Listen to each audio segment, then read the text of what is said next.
This holiday season, give yourself the gift of quick, easy, flavorful, and nutritious meals. Factor is America's #1 ready-to-eat meal delivery service, and they can help you eat well for breakfast, lunch, and dinner. Factor meals are chef-prepared, dietitian-approved, and delivered to your door, ready to eat. So you can save time and stay healthy while staying on top of all your holiday responsibilities. Cross meal prepping off your to-do list with 35-plus fresh, never-frozen meals that are hot and ready in just 2 minutes. Factor offers options to fit your lifestyle and preferences, whether it's calorie smart, vegan and veggie, or their protein plus option.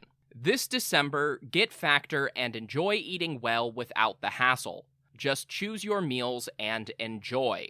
Head to factormeals.com/Persia50 and use code Persia50 to get 50% off. That's code Persia50 at factormeals.com/Persia50 to get 50% off.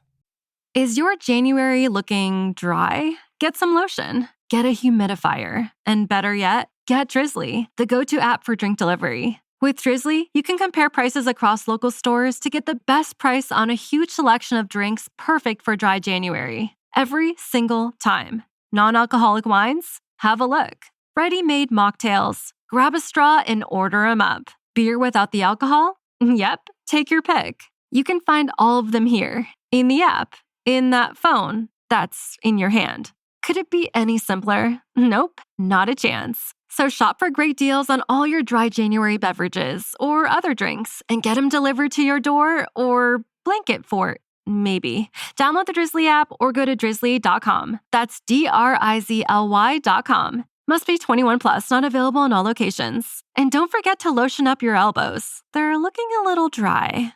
This podcast is brought to you by Royal Fratricide.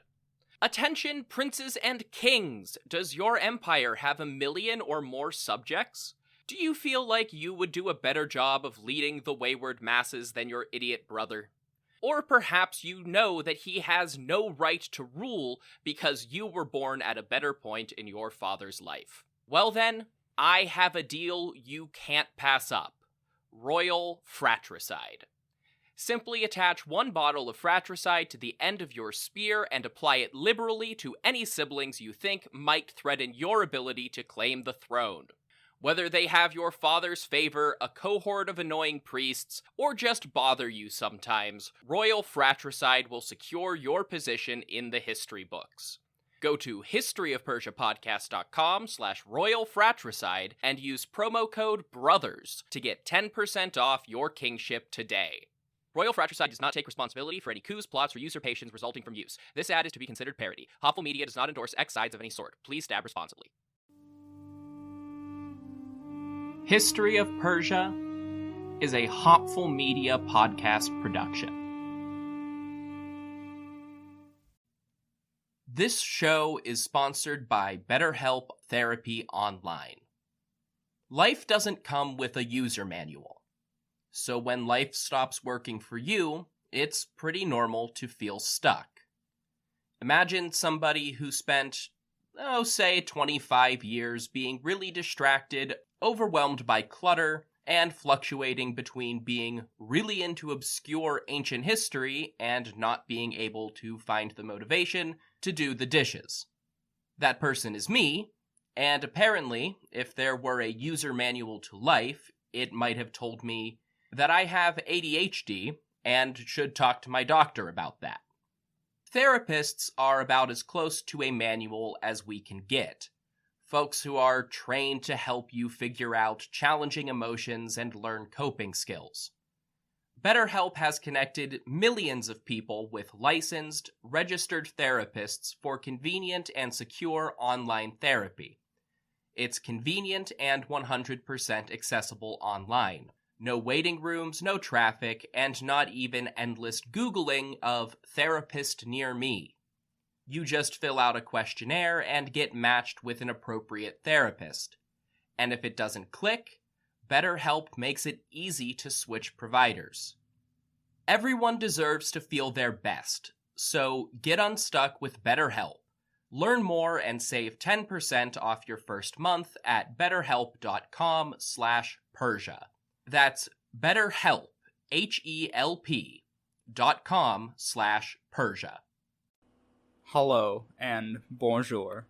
My name is Josh Zucker, and I want to take you on a journey through some of the most exciting events of the late Middle Ages.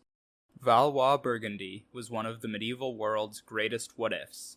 Its dukes inherited, conquered, and politicked their way into forging a state between the German Empire and the Kingdom of France that rivaled them both. From the 100 Years' War to the Holy Roman Empire, from urban workers to Joan of Arc, and from gallant knights to gunpowder weapons, the Grand Dukes of the West had a part to play in almost all of Western Europe's biggest developments in the 14th and 15th centuries. If you want to learn more about the glamorous rise and dramatic fall of the Dukes of Burgundy, please join me for Grand Dukes of the West, A History of Valois Burgundy.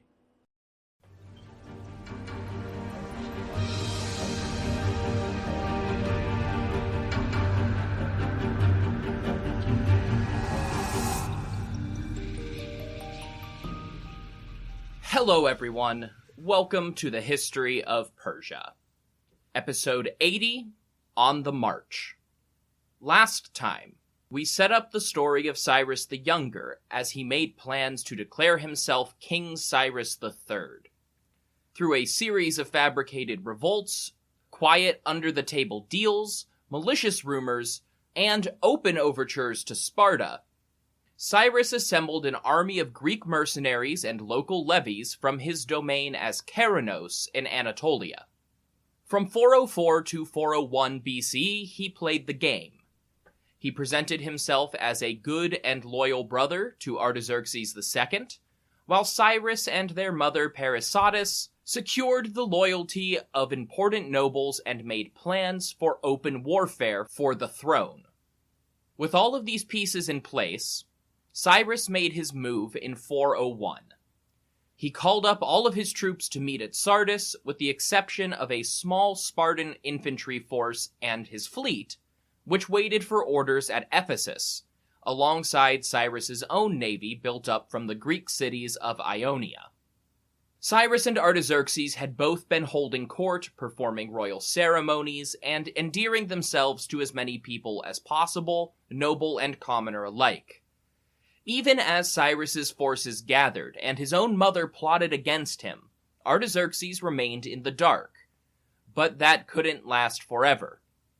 The rumors that Cyrus would be a better king had been growing for years, and Artaxerxes had his own loyalists in Anatolia. Of all the potential opposition in Cyrus's own territory, nobody was more motivated to act against him than Tissaphernes, who still rankled under the dual slights of first losing his satrapy to a 16-year-old boy, and then losing his coastal territory to that same insolent child 4 years later. Cyrus had recruited a large number of his Greek mercenaries under the pretense of going to war with Tissaphernes anyway, but the governor of Caria had assessed the situation from a distance and quickly recognized that the army at Sardis was far, far larger than necessary for any of the pretenses Cyrus had fabricated. So Tissaphernes gathered up 500 horsemen, a force just large enough to combat a detachment sent after him, and raced towards Persia. Abetted by the logistical miracle of the Persian royal road, he soon reached Artaxerxes' court, probably still in residence at Susa for the winter, and warned the king that his brother was coming. A civil war had already begun, and Artaxerxes was caught unawares. There was no time to delay. Artaxerxes put out the word to his loyalists and vassals to send troops and made plans to face his brother. The king was understandably furious, with not just his brother, but their shared mother as well. Persisatis' preference for her second son wasn't even an open secret. It was simply stated fact, and had been for a decade. Much like Cyrus, the Queen Mother had sworn to end all of her schemes against Artaxerxes after the coronation plot, and had violated those oaths. But Artaxerxes was hardly the only person at court angry with Parysatis.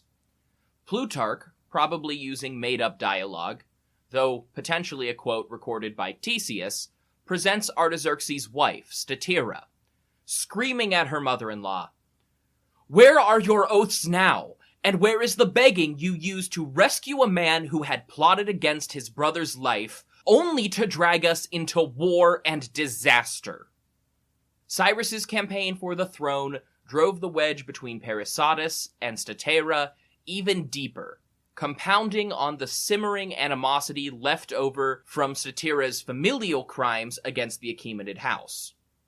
Now, while we do have 2 eyewitnesses for these events, our information is heavily skewed towards Cyrus's side of the war, because that's where Xenophon was hanging out. Theseus's Persica has only survived in fragments of quotes, citations, and summaries in other works. His Indica, a short travel guide to whatever mythical version of India people told him about in Iran, is even less well preserved. His original writing was just nothing special, and almost as soon as he published his works, everyone recognized that the parts he didn't witness or meet witnesses for were too fanciful to believe. So at some point in the Middle Ages, people just stopped making copies of Theseus. Xenophon, on the other hand, has been the gold standard of ancient Greek writing for centuries. The Anabasis, the history of this war that we're talking about, is still a standard introductory text for students learning ancient Greek today. So back to Sardis. I've been talking about how huge Cyrus's army was, but we haven't actually talked hard numbers yet. You'll get different numbers depending on where you look. The most recurring number in our sources is 13,000 Greek mercenaries.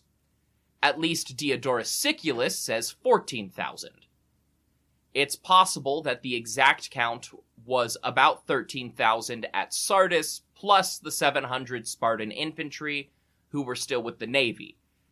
If you comb through the first 2 books of the Anabasis, you'll get, according to Wikipedia and a little bit of Control-F, 11,100 heavy infantry hoplites, 2,500 light infantry peltasts, including archers, slingers, and just lightly armed people from Greece and Thrace, 1,000 Paphlagonian cavalry, 300 Greek cavalry, Cyrus's 600 Iranian bodyguards, also mounted on horseback, 20 scythed chariot teams, more on those later, and, according to Xenophon, 100,000 infantry from Cyrus's territory.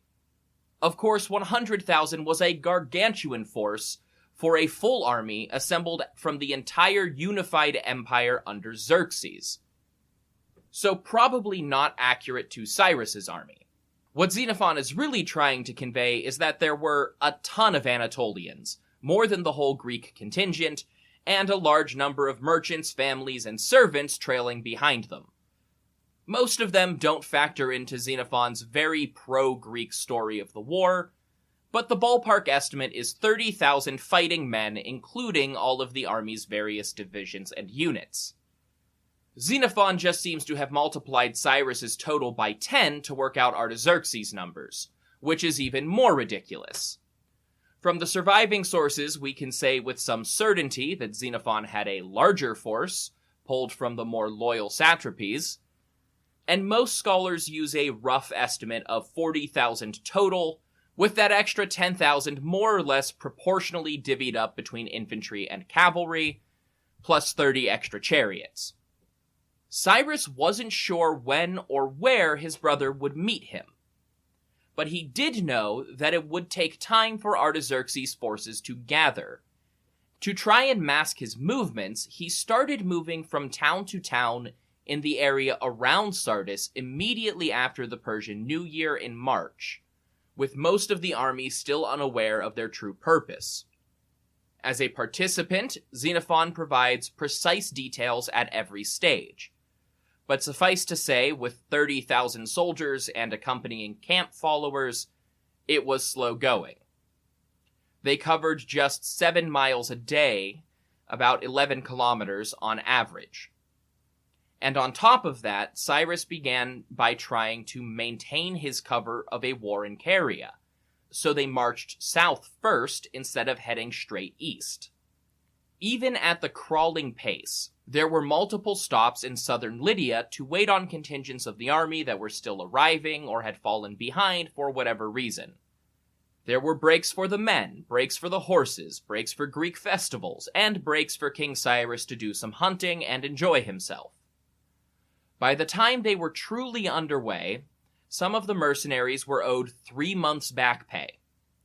This was very out of character for the famously generous Cyrus, and Xenophon says he looked genuinely frustrated and worried about their pay during this time. The explanation for the payroll problems was probably fairly benign. At Cyrus's standard rate of 4 obols a day, 14,000 mercenaries and their commanders simply required a lot of hard currency, more than was practical to cart around with the already slow-moving army. Cyrus needed to requisition payments from treasuries along his route to keep the army solvent, and the soldiers were getting agitated faster than anticipated. He was used to the Spartan fleet that had been exhausted by Tissaphernes during the Peloponnesian War, and was just grateful to be paid at all.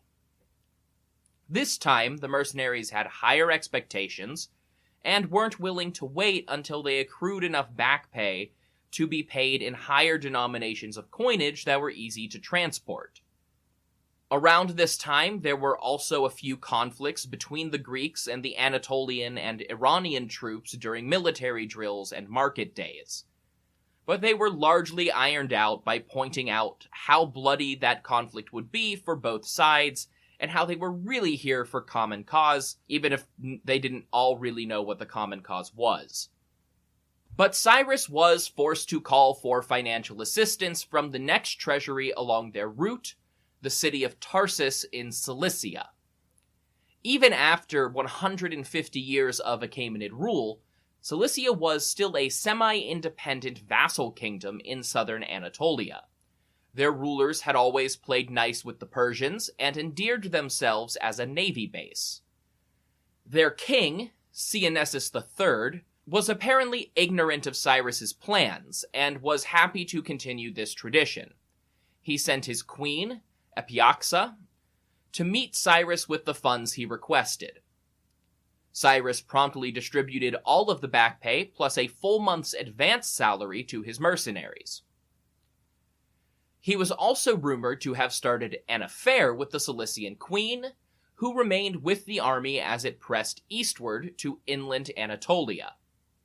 Before long, they reached Laconia and Pisidia, the regions that were actually in open rebellion against Persian authority, and Cyrus deployed his army for its stated purpose.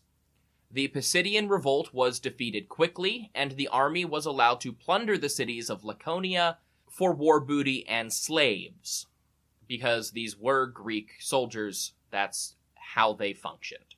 Once this stated goal was complete, Queen Epioxa decided to return home to the Cilician capital at Tarsus, along with the small complement of bodyguards that she traveled with. But Cyrus insisted that she take the Thessalian mercenaries and their commander, Menon, for added protection. During their journey through the treacherous passes of the Taurus Mountains, some 200 mercenaries went scouting and vanished. Afterward, Xenophon speculated that it could have been anything from a conflict with local villages to simply getting lost in the hills. Given the rumors about her affair with Cyrus, and the events that follow, I'd offer another theory. Epioxa was sent north to give Cyrus money, but also to act as a spy and report back to Cyrus III on what exactly Cyrus was doing. Cyrus may even have been aware of her true intentions because he waited until Epioxa left to initiate the next stage of his plan. As he moved beyond his stated targets in Pisidia, Cyrus executed some of his brother's observers in his entourage on the vague accusation of treason. In a sense, that was true, but it was treason against Cyrus by way of loyalty to Artaxerxes. With Cyrus's insistence that she take his troops with her, Epioxa may have arranged for a few accidents along the way. Despite these losses, Menon and the bulk of his forces arrived in lowland Cilicia 5 days ahead of Cyrus, traveling by a different route than the main army. As Cyrus and the larger force approached the Taurus Mountains, King Cynesis had actually summoned the Cilician army to guard the only suitable pass for Cyrus's forces to cross the mountain range. Still keeping his motivation a secret, Cyrus was hesitant to attack a loyal vassal outright. But he was saved from the decision because a report reached Cynesis that Menon's Greeks were already in the lowlands. He raced back to his capital, and the people of Tarsus retreated to a nearby castle, anticipating an attack from Cyrus. Think a sort of Helm's Deep situation. Cynesis also sent one of his 3 sons with a small army to warn Artaxerxes of Cyrus's treason, apparently unaware that Tissaphernes had already done that. But Queen Epioxa was still outside the walls, and she helped broker a peace. Cyrus guaranteed Cynesis's personal safety and the safety of his people and territory, so long as Cyrus's army was allowed to camp near Tarsus for a couple of weeks, and Cynesis gave Cyrus 2 companies of Cilician soldiers, under the command of his remaining sons. Cynesis tentatively agreed. Cyrus lavished him with gifts, the way a king would for a loyal vassal, and everyone calmed down until Cyrus tried to get the army moving again. This had the bizarre effect of putting sons and soldiers of the Cilician king on both sides of the war. By the time they were in Cilicia, the rank-and-file servants had gotten suspicious. Why were they marching further southeast now, if the rebellion was defeated? Cyrus, didn't you try to kill your brother? Oh gods, oh no! This is an open It's coming. Your first 3-day weekend of the year. And it's high time you started taking your time off more seriously. You already spend your week running around. Don't waste your long weekend running errands. Drizzly, the go-to app for drink delivery, can help you make sure that you spend your free time the way it was meant to be. On the couch, soaking in a hot tub. Ideally, somewhere where work seems like a distant memory and your feet aren't even touching the ground. Drizzly lets you compare prices on a huge selection of beer, wine, and spirits and get them delivered straight to your door. No shirt or shoes required. Download the Drizzly app or go to drizzly.com. That's DRIZLY.com today so you can spend your leisure time leisurely. Must be 21 and over. Not available in all locations. Revolt! I didn't sign up to be a rebel. I didn't sign up to march halfway across the empire. And so the soldiers refused to leave Tarsus. As the overall commander of the Greek army, Clearchus concocted a plan with the would-be king. The Greek general swore that he wouldn't agree to follow Cyrus any further. Cyrus sent messengers to publicly beg for a meeting with the Spartan general, and Clearchus repeatedly refused. After several days of this farce, Clearchus gave an ominous speech to his men where he said that he would continue to refuse Cyrus if they wished, and that if they were finished here, they should start making plans to head home. But he finished by saying that Cyrus was a good friend when he was friendly, and a terrifying enemy if you were to upset him. Just look at the Athenians. It had the desired effect. Other Greek leaders independently started calling for Clearchus to go meet with Cyrus and figure out what was going on. Clearchus went to the meeting, probably had a good laugh and a couple of drinks, and came back with a slightly truer plan. He told his men that their target was Abracomus, son of Belessus, and the current satrap of Assyria. He was also one of Cyrus's personal rivals. The Greeks were led to believe that he had encamped on the Euphrates River. They didn't totally buy this, but Clearchus promised they could debate it again if they got to the Euphrates and nobody was there. In all likelihood, Cyrus was just expecting his brother to make a stand near the river anyway. Cyrus stopped again at Issus, the easternmost port in Cilicia, and waited for his last round of troops from Greece. While they were encamped in Tarsus, Cyrus had sent orders back to Ephesus to direct the navy. The Ionians, under the command of Thamos the Egyptian, and the Spartan navy under Admiral Samios were charged with patrolling the coast of Cilicia and making sure Cyanesus didn't try to intervene in the war, and preventing the loyalist fleet from making its way up the coast and interfering with Cyrus's supply lines. When the fleet arrived at Issus for one last meeting with Cyrus, they dropped off Chrysophus of Sparta and his 700 hoplites, the only full force in the army that knew exactly why they were doing this. They proceeded toward the Cilician Gates, a famously narrow pass surrounded by sheer cliffs with a river running right up the middle. It was treacherous ground for an army to be caught in, but the most direct and comfortable route from western Anatolia to Syria. Cyrus fully expected to face some resistance here. The Syrian side of the gate was supposed to be manned by staunch Artaxerxes loyalists under the command of the aforementioned Abracomus. As Cyrus left his territory with a massive army, there was only one valid interpretation, and he thought open warfare would start here. But Cyrus was wrong. They found the Syrian side of the pass deserted. Apparently Tissaphernes' early warning, or a warning from Cyanesus' son, had prompted Abracomus to gather up his forces and join the larger force massing in Mesopotamia, rather than trying to halt Cyrus on his own. So Cyrus the Younger proceeded into northern Syria unimpeded. First they went south to the Phoenician port of Myrandus, where they resupplied and let the soldiers send money and trophies home. While there, a few of the Greek commanders deserted, either because they didn't want to get caught up in a civil war, or they felt like there was no glory in being subordinates to Clearchus in this massive army, when they thought they were going to lead a full army against Pisidian rebels. Most of the Greeks assumed Cyrus would hunt them down. To the contrary, Cyrus seems to have respected their motives, and was mostly annoyed that they left their families in his custody back in Anatolia.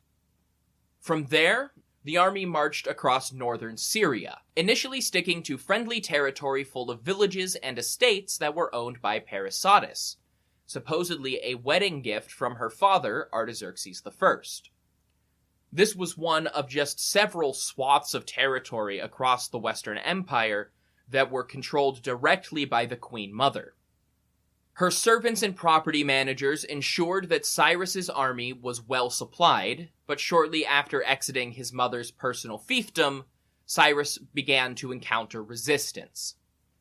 When he tried to stop over and take up residence in a palace built by Belessus, the recently deceased father of Abracomus, the small garrison and servants left in residence refused to let Cyrus in. Even if this were something on the scale of the Persepolis Palace complex, which it almost certainly was not, taking a lightly manned palace was child's play for an army of 30,000. When they left, Cyrus had the garden ransacked and the building burned, just to spite Abracomus. But by then, they were perilously close to the Euphrates, near the modern Turkish-Syrian border, and they reached the river when they encamped in a town called Thapsacos.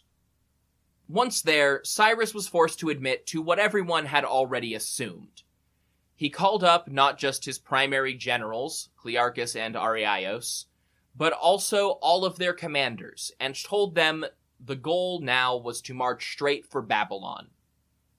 They all agreed, long having assumed that this was the plan anyway, and went to tell their men.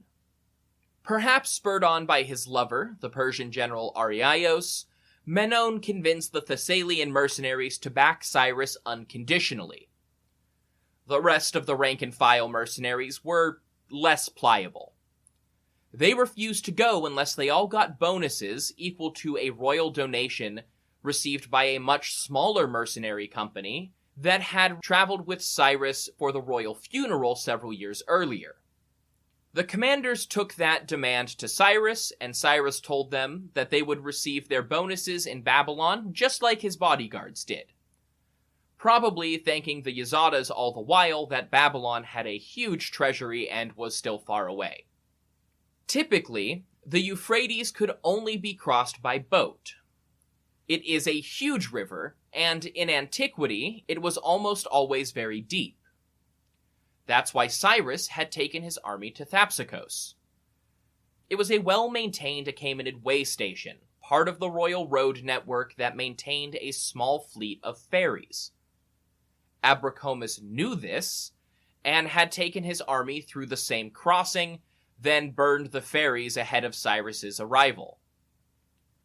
But unbeknownst to the satrap of Assyria, a drought in Cappadocia had left the Euphrates light on water.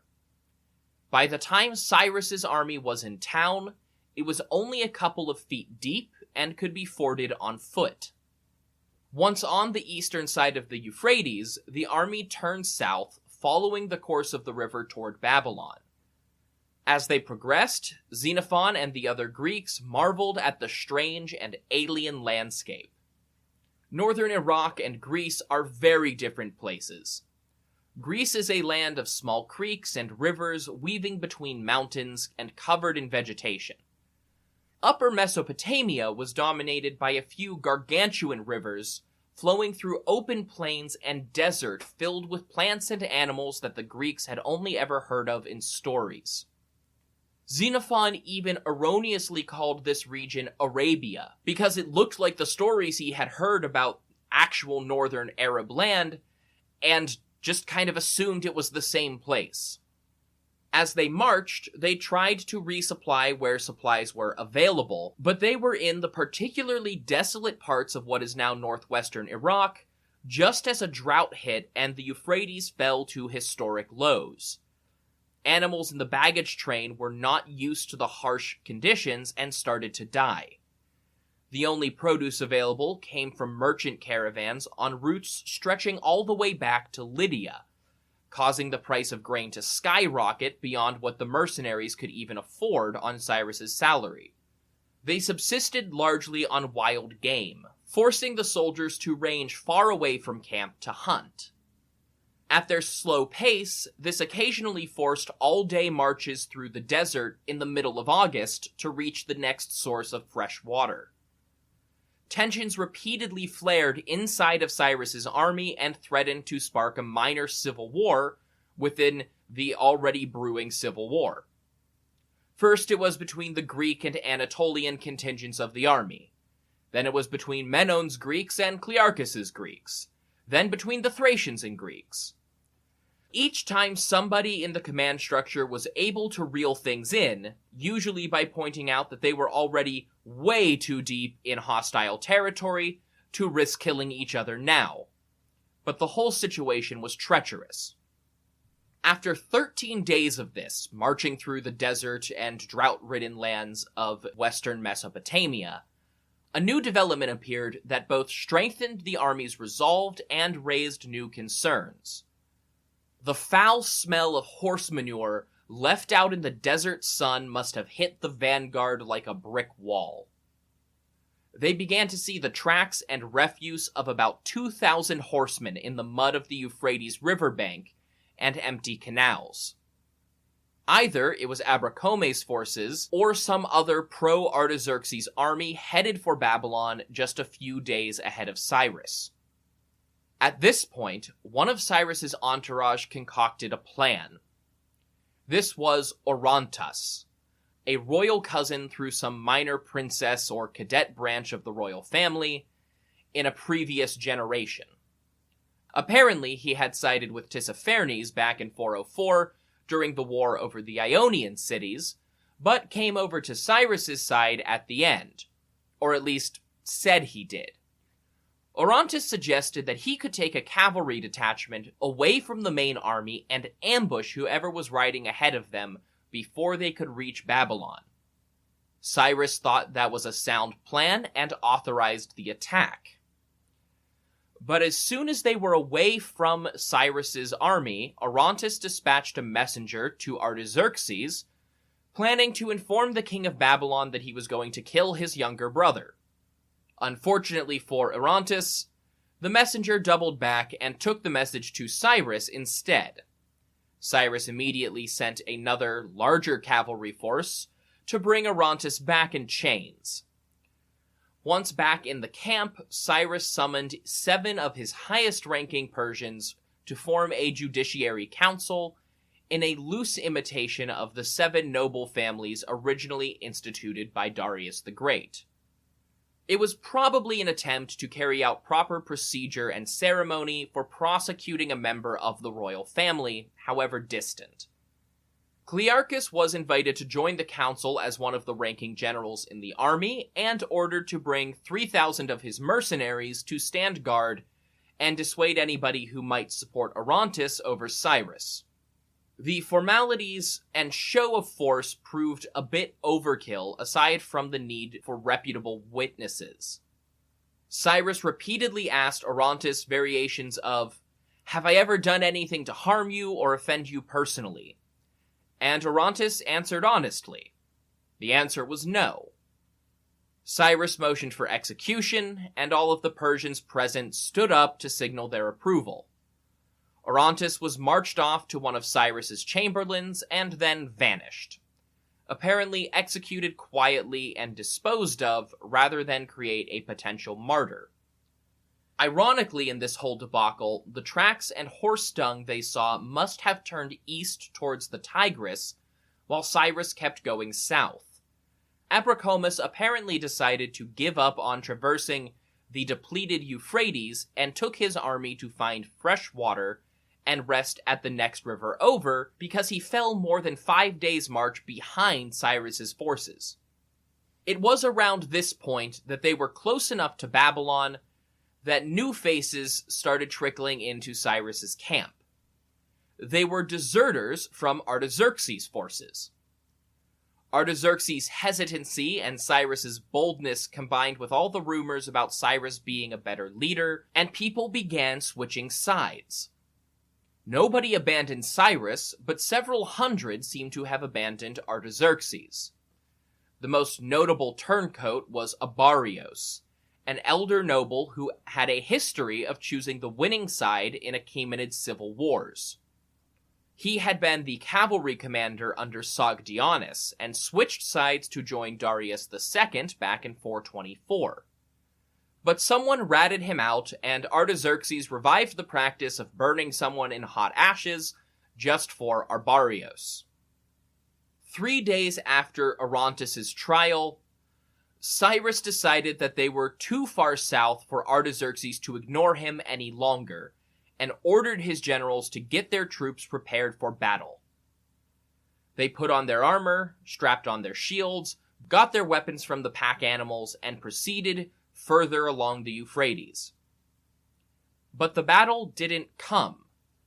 They marched in formation all of the next day until they reached the area north of modern Baghdad, where the 2 rivers of Mesopotamia started getting close enough together that canals connected the Tigris to the Euphrates, replenishing some of the latter's water supply. Xenophon also remarks that they passed the ruins of the Median Wall, the fortification built by the sons of Nebuchadnezzar 170 years earlier to defend Babylon from a potential Median invasion. But the battle still didn't come, because Artaxerxes really hoped that it would not come to that.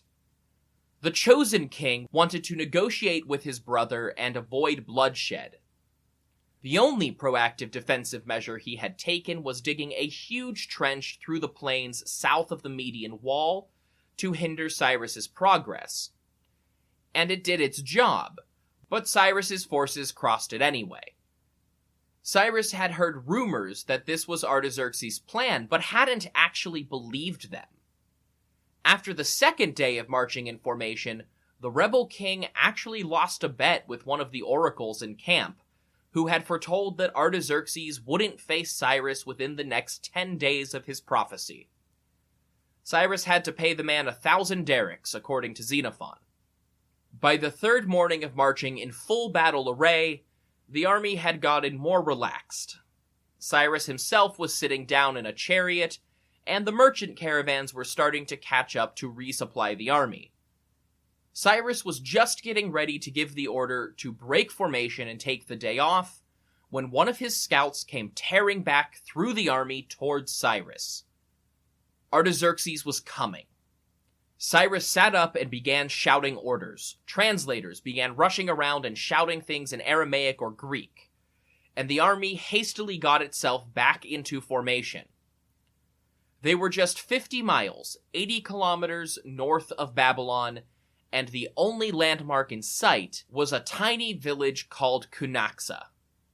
But tiny or no, that is where King Cyrus III would face King Artaxerxes II and decide the fate of the Persian Empire.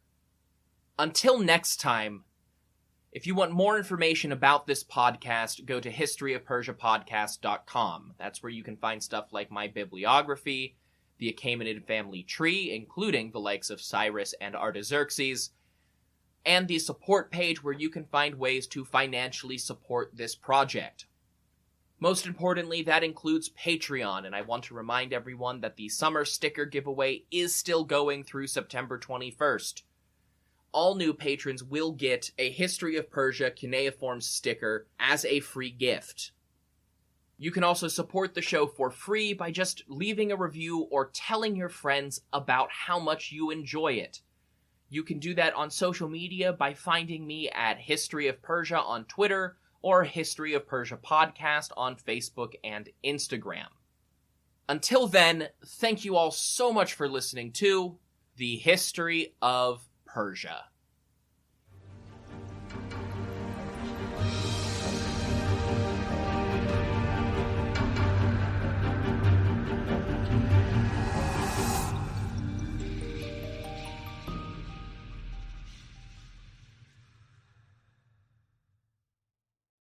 This podcast is brought to you by Royal Fratricide. Attention, princes and kings! Does your empire have 1 million or more subjects? Do you feel like you would do a better job of leading the wayward masses than your idiot brother? Or perhaps you know that he has no right to rule because you were born at a better point in your father's life. Well then, I have a deal you can't pass up. Royal Fratricide. Simply attach 1 bottle of fratricide to the end of your spear and apply it liberally to any siblings you think might threaten your ability to claim the throne. Whether they have your father's favor, a cohort of annoying priests, or just bother you sometimes, Royal Fratricide will secure your position in the history books. Go to historyofpersiapodcast.com/Royal Fratricide and use promo code BROTHERS to get 10% off your kingship today. Royal Fratricide does not take responsibility for any coups, plots, or usurpations resulting from use. This ad is to be considered parody. Hopful Media does not endorse X sides of any sort. Please stab responsibly. This podcast is brought to you by Royal Fratricide. Attention, princes and kings! Does your empire have 1 million or more subjects? Do you feel like you would do a better job of leading the wayward masses than your idiot brother? Or perhaps you know that he has no right to rule because you were born at a better point in your father's life. Well then, I have a deal you can't pass up. Royal Fratricide. Simply attach 1 bottle of fratricide to the end of your spear and apply it liberally to any siblings you think might threaten your ability to claim the throne. Whether they have your father's favor, a cohort of annoying priests, or just bother you sometimes, Royal Fratricide will secure your position in the history books. Go to historyofpersiapodcast.com/Royal Fratricide and use promo code BROTHERS to get 10% off your kingship today.